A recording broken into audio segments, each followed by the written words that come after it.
Get on my head. Get on my head. Get on my head. Get on my head. Get on my head. Get on my head. तपाईहरुले हाम्रो आजको YouTube नयाँ भिडियोमा केही समयपछि म फेरि फिर्ता आइसकेको छु है। मैले चाहिँ केही समयमा रिसेन्टली धेरै कार्डिस्ट्रीको ट्युटोरियलहरु चाहिँ अपलोड गरेको छु है। तपाईलाई कतिको सहज भइराछ, तपाईहरुले राम्ररी बुझ्नु भएको छ कि छैन मलाई कमेन्ट सेक्सनमा तपाईहरुले भन्न सक्नुहुन्छ है। र अब आजको भिडियोमा चाहिँ म तपाईहरुलाई एउटा कार्डिस्ट्रीको मुभ छ फ्लिकर भन्ने भन्ने मुभ चाहिँ सिकाउन जाँदैछु। यो भनेको कार्डिस्ट्री चाहिँ एउटा कार्डले चाहिँ गर्न सकिने मुभ हो। यो मुभ कस्तो देखिन्छ भनेर तपाईहरुले ट्रेलरमा इन्ट्रोमा चाहिँ हेरि नै हाल्नुभयो होला। एकदमै इजी मुभ छ है।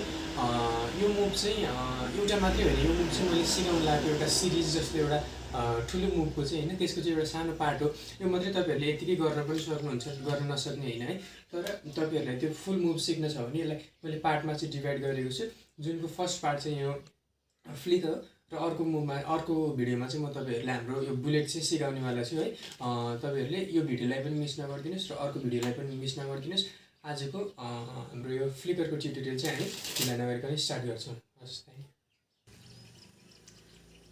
ओके, सो यो फ्लिकर भन्ने मुभ चाहिँ हैन यतिकै त हामीले चाहिँ एउटा कार्डले चाहिँ हातमा यसरी चाहिँ यसलाई ट्विर्ल गराउने हो। कार्ड ट्विर्ल पनि भन्छ यसलाई हैन। यो मुभ चाहिँ एकदमै हेर्दाखेरि आइकोनिक हैन, के नै भएको जस्तो देखिन्छ। तर नर्मली यो मुभलाई ब्रेक डाउन गर्ने भने हाम्रो यति मात्रै भइरहेको हो, अरु केही पनि भइरहेको छैन हेर्नुस् है। तर यो मुभलाई कसरी चाहिँ हामीले एकदमै अट्र्याक्टिभ देखाउने भने चाहिँ त्यो चाहिँ हाम्रो हातमा हुन्छ है। यसलाई म एकदम डिटेलली अब एक्सप्लेन गर्छु है। तपाईहरुले फ्लिकर गर्नलाई तपाईहरुले कार्डलाई के यस प्रकारले म जुन कार्ड स्पिनको एउटा ट्युटोरियल लिएर आएको थिएँ त्यसरी नै यसमा चाहिँ यसरी ग्रिप गर्नुपर्छ है। यसरी ग्रिप गरिसकेपछि हाम्रो नेक्स्ट मुभ भनेको यसलाई हल्का यसरी कल गरिदिने र यो जुन हाम्रो चोरी यो बिचको औँलाले चाहिँ हामीले ग्र्याब गरेर चाहिँ यस्तो गरिदिने है। यस प्रकार हुन्छ, यसरी चाहिँ गरिदिने है।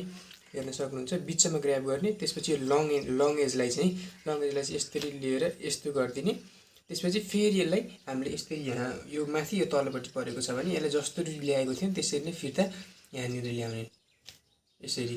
अब यही लाइन चाहिँ हामीले रिपिटेडली यसरी गरिरहने हो। के नै भएको जस्तो देखिन्छ तर भएको भनेको केही पनि हुँदैन। हाम्रो यसरी लिन्छौँ, यहाँ यसरी ग्र्याब गर्छौँ, यो भयो है। यहाँनिर लिन्छौँ हामीले यसरी चाहिँ यो वाला चाहिँ मोसनमा चाहिँ तपाईहरुको मुभ चाहिँ बग्नु पर्यो, यो फ्लोमा चाहिँ जानु पर्यो है। यसरी लिने, यस्तो गरेपछि यो हुन्छ। अब यसलाई तपाईहरुले कन्टिन्युअसली चाहिँ यसरी गरिरहनु पर्यो। तपाईहरुले यसरी लिनुस्, पहिलाको सुरुमा कार्ड यसरी हाततिर ठोकिने राम्ररी नआउने हुन सक्छ है। तपाईहरुले यो मोसनलाई चाहिँ एकदमै कन्टिन्युटी दिइरहनु पर्छ। यसरी तपाईहरुले गरिरहनु भयो भने तपाईहरुको एकदम राम्रो फ्लो बन्छ है। यति मात्रै हैन, म तपाईहरुलाई एकपल्ट ओभर द सोल्जरबाट सिकाउँछु र त्यसपछि यसलाई कसरी अट्र्याक्टिभ अझ बनाउने भनेर चाहिँ म तपाईहरुलाई अझ त्यसको चाहिँ डिटेलमा भन्छु है। र पालो आइसकेको छ ओभर द सोल्डरको चाहिँ है। ओभर द सोल्डर भ्यूबाट चाहिँ मैले यहाँ भने तपाईहरुलाई कि यसरी बिचमा हामीले ग्रिप गर्छौँ है। ग्रिप गरेपछि यो चोरी औँलाले चाहिँ यसलाई रिप्लेस गरिदिन्छौँ है। त्यसपछि हामीले भनेको यसलाई यहाँ अलि यता कर्ल गर्छौँ, त्यसपछि यो बिचको औँला यहाँ आउँछ र यसरी यो वाला मोसन मात्रै यसरी पहिला लङ एजबाट चाहिँ यसरी गर्न ट्राई गर्नुस्। फेरि यसलाई जस्तोका तस्तै जहाँबाट ल्याउनु भएको थियो त्यहाँ फिर्ता गर्नुस् यसरी। फेरि यहीँ आउँछ यसरी। तपाईहरुले भिडियोलाई हल्का स्लो बनाएर नि हेर्न सक्नुहुन्छ, मैले पनि स्लो गरेको छु है। यसरी यो फ्लोमा चाहिँ यसरी जानु पर्यो है। एकदम सुरुमै तपाईहरुले एकदमै फास्टली गर्न चाहिँ ट्राई नगर्नुस् है, बिस्तारै गर्नुस्। त्यसपछि चाहिँ तपाईहरुले बिस्तारै गर्दा पनि त्यो फ्लोमा गर्नु भने चाहिँ एकदमै फास्ट केही नै भएको जस्तो देखिन्छ है। यो मुभलाई चाहिँ एकदमै त्यो भनौँ न हैन सुपर फ्लोमा चाहिँ कसरी लाने भन्दाखेरि तपाईहरुले यो त तपाईहरुले पेसमा गर्न सिकि नै हाल्नुभयो हैन। यतिले मात्र पुगेन, तपाईहरुको रिस्टमा चाहिँ हैन ह्यान्डको जुन एउटा मोसन जुन भनौँ न है त्यो मोसनमा पनि तपाईहरुले यसरी बग्न सक्नुभयो भने चाहिँ अझ एट्र्याक्टिभ देखिन्छ है।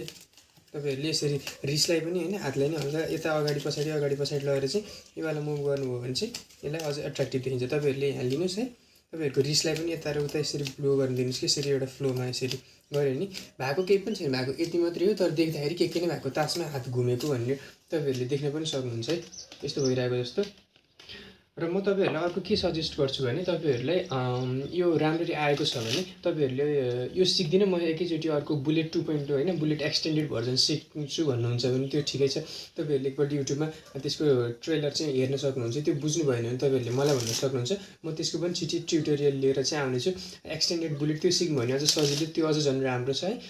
यति भन्दै म आजको भिडियो चाहिँ यहीँ एन्ड गर्न चाहन्छु। हस्, थ्यांक यू।